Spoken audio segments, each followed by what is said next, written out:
In today's Leeds news, 49ers in Rangers takeover talk, Tammy Abrahams linked, Callum Wilson rumoured details, Wilder makes Leeds claim, and stadium expansion updates.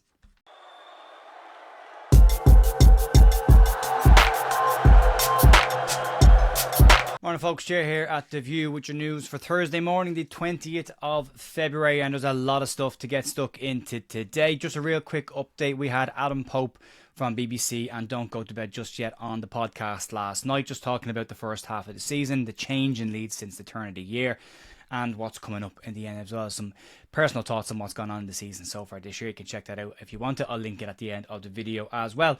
We're heading towards 60,000 subscribers. We're about 800 off. If you want to get involved in that, you can click subscribe, hit like, and help the videos to grow. Right, let's move on. Let's get stuck into stuff, because there's a lot of things to get stuck in, and the doom and gloom brigade will be out, no doubt, in force for the next couple of stories. We'll start off with the 49ers Rangers takeover talk, and I'll give you the detail on what's been shared last night and what's come out from the actual report from the Daily Record. Yesterday, reports emerged from the Daily Record who claim exclusively that the 49ers are in talks to take over Glasgow Rangers. Now, it should be said right now from reading the report, it's not necessarily the 49ers, it's part of the investment arm of the enterprise, but we'll get to that.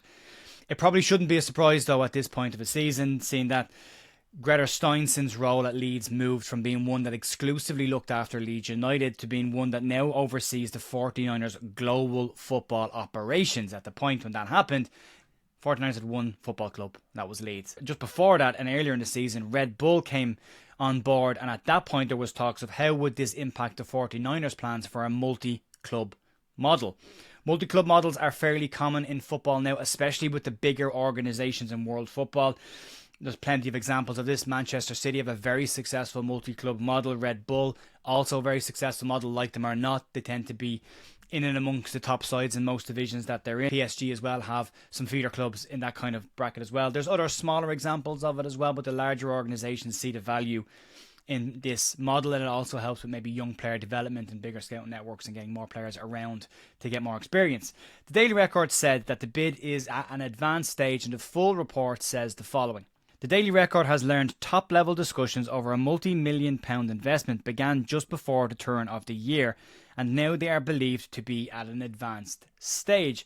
Sources south of the border have confirmed by the Daily Record that the key man behind the proposed takeover of Rangers is Leeds United's current chairman, Parag Marathe, and it appears for now at least that this is an additional investment arm and not the full Leeds United consortium that are involved right now, with one US investor being named as an additional party with Parag Marathe, who is investing himself. It also says that Parag Marathe has not played a major role in the takeover discussions, but is involved in some funding along with another American investor. Adam Pope tweeted out yesterday that neither San Francisco 49ers Enterprises nor Leeds United say that they have any comment to make about reports from Scotland linking Leeds United's Parag Marathe with a consortium looking to invest in the Scottish Premiership club Rangers. The report says that the consortium are looking to acquire shares to eventually take over Rangers Football Club, similar, I suppose, to what they did at Leeds. However, there might be some problems with that. Rangers currently have multiple individual owners of the club, with stakes ranging anything from 5% to 15%. So to buy up those shares, there's a lot of different people that they will need to negotiate with. Marathe, outside of his role as Leeds United chairman, is the vice president of football operations for 49ers Enterprises, which means that part of his role is to expand the US sports brand around the world. Joe Donoghue in the YEP today wrote that the 49ers are believed to be open to the idea of establishing a multi-club football model. Both Leeds and the 49ers have declined to comment on this, and again, that's relatively common practice when you're involved in negotiations of a purchase of anything, whether it's houses or companies or football clubs. So right now, it makes sense they're not going to say anything because negotiations aren't concluded. The same happened around the Leeds takeover as well, but it'll be an interesting one to keep an eye on. There's a long history between Leeds and Rangers in European football as well as everything else, but it would be an interesting one to see if Leeds bring them into the fold, how that will help Rangers in Scotland. and how they manage the multi-club model. Manchester City's multi-club model really hasn't impacted them negatively at all. If anything, it's helped them positively with sending out younger players around the world to play football and get regular game time at clubs. So there's some benefits to it. There's obviously someone on some podcast will tell you that this is a desperately terrible thing and all that's wrong with football and we should be against this. And depends what you want from football, I suppose. But yeah, each to their own. But we'll move on from that story. And I hope that details calmed a few people down, because there's an awful lot in this that doesn't necessarily impact directly on Leeds. But moving on, let's talk about links to players that are popping up at the moment. And currently AC Milan loanee and former Chelsea striker Tammy Abraham's name has been linked with a move to Leeds United this summer, although there is said to be plenty of competition and interest in the striker. Abraham is said to be keen on a return to the UK after several years in Italy. And during his time in Italy, Abrahams has played for AS Roma as well as currently being on loan at AC Milan. The attacker has struggled for minutes this season at AC Milan. He's had a couple of injury issues, but had enjoyed a very successful spell at Roma under Jose Mourinho. The Boot Room Football says that Leeds are monitoring the situation for Abraham, but said that there is interest from 3 other Premier League clubs.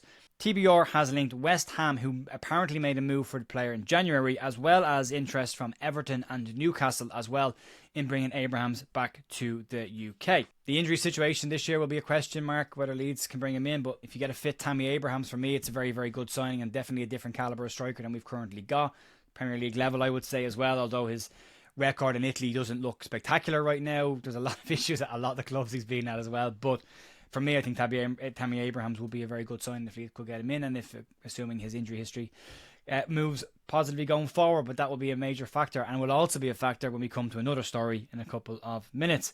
Moving on, let's talk about some false claims made around striker interest last week, and we didn't really cover this story last week because the source that was linked to this story was miles away from being even remotely credible. If there's a sliver of credibility, we'll cover it, but if there's not, we won't. I did think I would bring you up to date on what's been said and the latest on the situation. This one relates to Rasmus Højlund in a move to Leeds United. Today, according to Team Talk, they understand that Leeds United are not planning and have no interest in a move for Rasmus Højlund. The report claims a striker is high on Leeds' wanted list this summer, but that Højlund isn't one of the names on that list. So we can start to put this story to bed now, put it down to potentially agents talk of trying to save his client from a lower half Premier League club. We'll have to see how that one goes. But yeah, not a player that will be coming to Leeds. Callum Wilson was linked with Leeds as well, and as I mentioned, strikers are high on Leeds' radar this summer, and over the past few days, a lot of number 9s have been linked with a move to Leeds, and we'll see this with 10s and likely centre-backs as well over the coming months. Callum Wilson is said to be one of the names on the list as well, and according to Graham Bailey, Coventry City and Leeds United are said to be interested in bringing the 32-year-old to their clubs in the summer, after news came out that he is set to leave St James's Park at the end of this season. The Boot Room reported that both championship clubs have looked at Wilson and are considering summer moves for him, but West Ham United and Bournemouth have both also been included as linked clubs to the former England striker. There is the obvious Saudi Arabia links as well, given the Newcastle ownership and given how he is thought of behind the scenes at Newcastle. The idea of Wilson is one that normally I would be very positive about. Again, he adds aggression up front, a big, strong physical presence, a natural finisher. But the issues with his injuries in previous seasons would be definitely a factor that Leeds would need to consideration. He's 32 years of age as well, and Leeds up until this point don't seem to recruit anyone over the age of 28, and in more cases than not tend to go under the 26 years of age bracket, as well as his injury issues this season, where Wilson has only managed 5 appearances in the Premier League this season. His best season at Newcastle coming with a 12-goal outlet at the end of the season. But Leeds have got their own issues with number 9 Patrick Bamford and his availability over the past 3 seasons, and Leeds gambling on a 32-year-old who's missed the bulk of a Premier League season, for me, would be a gamble that Leeds probably won't go for. They might look at that calibre of player, that style of player, but I would imagine they will look elsewhere for that, just given, again, the age and the history of injuries. Moving on, let's talk about Chris Wilder as we get ready for the Sheffield United game on Monday. And Wilder is very prone to an outlandish comment and a little bit of hyperbole. The modern-day Neil Warnock appears to be at it again as we head into the clash on Monday night against Sheffield United. Wilder has now described Leeds as a top 6 Premier League club In history and stature, absolutely, Leeds are. And I get stick here when I refer to other clubs in the Premier League as bigger clubs because of where they are in the league and Champions League and all that. But historically, yeah, absolutely. But this kind of just feels that Wilder might be at his mind games again coming into this games and is creating a narrative that gives him an out come the result at the final whistle. Should Sheffield United lose, then Chris Wilder can come out and say that's a top 6 level Premier League club. We've lost it, no big deal. And if they win, we've just beaten a club that's probably a top 6 level side in the Premier League. So that adds to the bragging rights. Wilder, like him or not, has done a very good job this season of shielding his Sheffield United players from the pressure of automatic promotion this year. And he's talked them down and talked Leeds up at several times this season. His full quote around this says the following: "They're a massive club. They're a top 6 English Premier League club for me. I think they're right up there. I saw something recently about who's the bigger club, them or Newcastle United. And for me, it's a coin toss. There's the likes of Aston Villa in there as well. They're a huge club historically. I'm not trying to unsettle anyone. That's just how it is. When you've won a load of things in the past and you're a big one-team city, could get 50,000 fans and they attract good players and they invest in the team." Sheffield United have invested probably more heavily in their team this year than Leeds United. But whether he is trying to soften relationships with Leeds fans and Leeds United as a club after previous comments he's made about Leeds in the previous years remains to be seen, or if he genuinely means what he's saying, Leeds will want to limit their exposure to Chris Wilder's comments over the next couple of days and focus on the job at hand and not be dragged into the mind games that he likes to play before games, although he has said in this report that these are not mind games. I think they might be. But yeah, historically Leeds, 100%, absolutely one of the biggest clubs in the country. Moving on, let's talk about some stadium expansion news in the final story of today. And we all hope that Leeds United's promotion back to the Premier League is very much on its way to the club. And at that point, when it is confirmed, we would expect to start seeing some detailed drawings and images of what a new look revamped Elland Road would look like. The new look Elland Road is said to be set for UEFA Category 4 status, which is classified as an elite European stadium. Leeds plan to add 20,000 extra seats from general admission all the way up to corporate hospitality, and while all trying to maintain the aggressive, intimidating atmosphere that Elland Road generates. Simon Jordan, recently speaking on TalkSport, said that Elland Road is not the nicest ground in England to visit, but it is absolutely the most intimidating ground to go to, and Leeds are developing a strategy to try and maintain this by bringing in atmospheric engineers to help hold on to that aggressive, tight atmosphere that Elland Road produces. Leeds City Council are also helping with the project as well, and they've agreed to move a local public car park to make room for expansion of the stadium. So far, the plan and the announcements are as follows. Leeds have committed £10 million to the project in a pre-approval stage, and if it's granted, will make further investments at that point. The project, which is being managed by several major firms, will bring a host of changes to one of England's most iconic grounds. The stadium capacity will go from 37,645 to 53,000. It will increase the general admission seating and become the 7th largest club stadium in England. Bespoke architecture designed to maintain and further enhance the supporter atmosphere. Staged construction plans to minimise loss of seating during the project, like what Liverpool have done, and to bring Elland Road to Category 4 status in UEFA, and assemble experts to deliver artistic concepts during the planning phase. The latest on the project also claims that Leeds are planning on moving away from Thorpe Arch and want to bring the Leeds training ground to a new facility in Leeds city centre, closer to the heart of the city.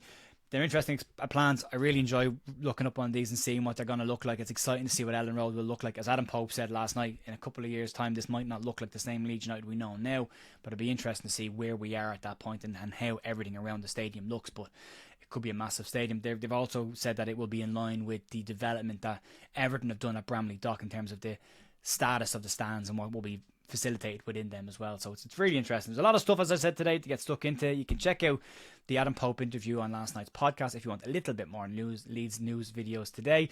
I'll be back in the morning with the news, and we will have Andrew Stats Dalton tonight for a live stream to look ahead to the Sheffield United game. Folks, I will talk to you then. Massive thanks as always. See you soon.